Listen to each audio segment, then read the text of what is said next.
एक बार की बात है, स्वयं उद्धव जी ने भगवान से प्रश्न किया था, पूछा था कि प्रभु ये बताइए कि आपके 24 अवतार हुए हैं और आपके भक्त आपको जगह जगह भोग लगाते हैं, ये बता प्रभु कि सबसे ज्यादा आनंद आपको कहाँ के भोग में आया, कहाँ के भोग में आया सबसे ज्यादा आनंद। तो सज्जनों, भगवान की आंखें नम हो गई, आंखें भर आई।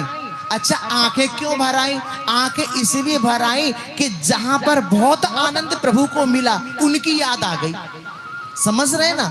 अब कहां पे आनंद मिला वो अभी आगे बताएंगे, लेकिन उनकी याद आ गई प्रभु को और आंखें भर आई।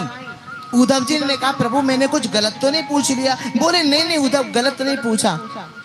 तुमने जो ये प्रश्न किया है ना उद्धव, इस प्रश्न को सुन के मेरे भक्ति की याद आ गई। मतलब भगवान ने कहा कि उद्धव जगह जगह मेरे भक्त मुझे भोग लगाते हैं,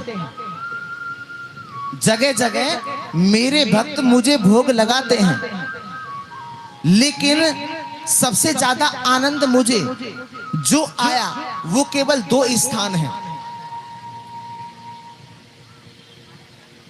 सुनो उद्धव, पहुनाई मेरी भई केवल 2 ही बेर, पहुनाई मेरी भई केवल 2 ही बेर, एक विदुर घर साग की दूजी सबरी बेर।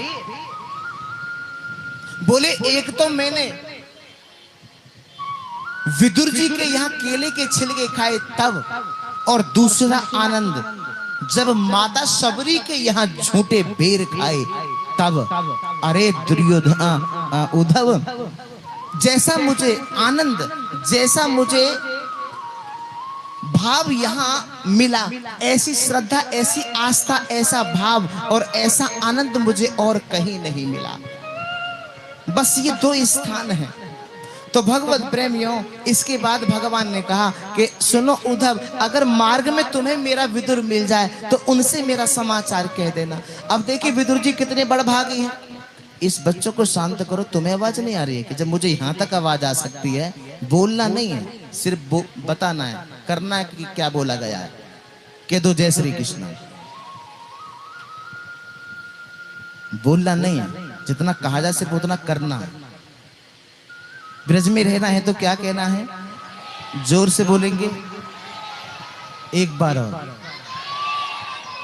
तो भगवत प्रेमियों, भगवान ने उद्धव जी से कहा कि मार्ग में अगर तुम्हें मेरा विदुर मिले तो उनसे मेरा समाचार कहना। अब देखिए उद्धव जी भगवान से आज्ञा पे तो होकर के गए, तो मार्ग में विदुर जी उद्धव जी को मिल गए। अब देखिए दूर से विदुर जी को देखा उद्धव जी ने। अब उद्धव जी विचार करते हैं कि विदुर जी बड़े सौभाग्यशाली हैं, और विदुर जी सोचते हैं कि उद्धव जी बड़भागी हैं। तो भगवत प्रेमी जब दोनों एक दूसरे के समीप आए तो थोड़ी देर के लिए दोनों मौन हो गए। उद्धव जी का भी कंठ अवरुद्ध हो गया, विदुर जी का भी कंठ अवरुद्ध हो गया।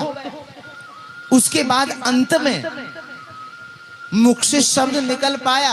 अब उद्धव जी ने भगवान का किशोर दिव्य चरित्र कह सुनाया विदुर जी को, और विदुर जी से उद्धव जी ने कहा कि महात्मन, अगर आगे जानने की जिज्ञासा है तो आप हरिद्वार में जाओ। हरिद्वार में एक संत है, नाम है मैत्रेय मुनि।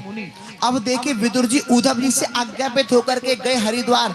अब हरिद्वार में जब मैत्रेय मुनि की कुटिया के द्वार पर पहुंचे तो सज्जनों, मैत्रेय मुनि ने विदुर जी को अपने अंक में भर लिया, अपने हृदय से लगा लिया विदुर जी को।